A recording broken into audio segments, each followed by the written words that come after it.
everyone thought that the enclave had fallen.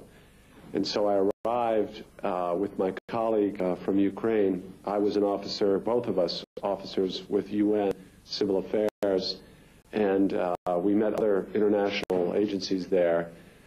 And the only surprise was that the enclave had not fallen. And we waited there, and there were the Serb commanders all around us. And they got impatient because the people of Žepe did not surrender. So while we were there was loudspeakers set up on hills around the village.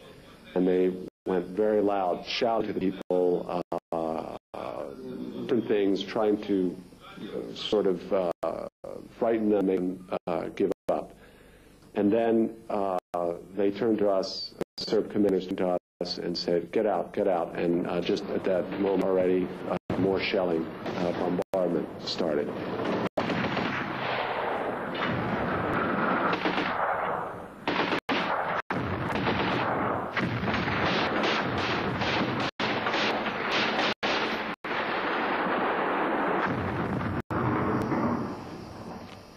And then we came back a few days later because finally they surrendered in Žepe, and I came back again with a colleague, and it was up to us in UNPROFOR to make the evacuation, which was difficult. The people were very, very frightened. They were very frightened of being left behind. That was the worst. We had one moment there was real anger and fear and panic when it looked like some of the UNPROFOR vehicles were leaving, and they thought that that was it. That was the last bus, and the rest were going to be left behind. And they came around and sort of blocked us, me and my colleague, and but we eventually calmed them down. And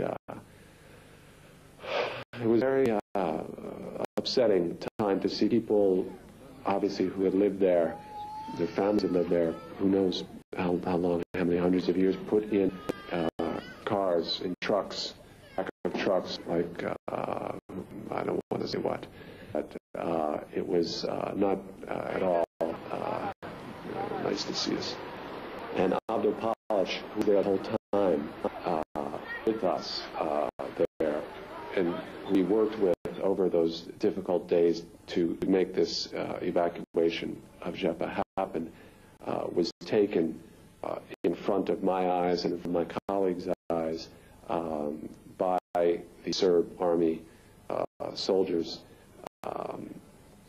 just after the last bus of the evacuees had left. He was taken there, and we saw this happen, and this is something I can't forget. We tried to find out what happened to him, and I even called General Mladić on the radio. We spoke to him on the radio, and I understood something that he said, oh, well, he tried to run or was killed or something like this. And then I confirmed that later in the day from the interpreter, whether he had said.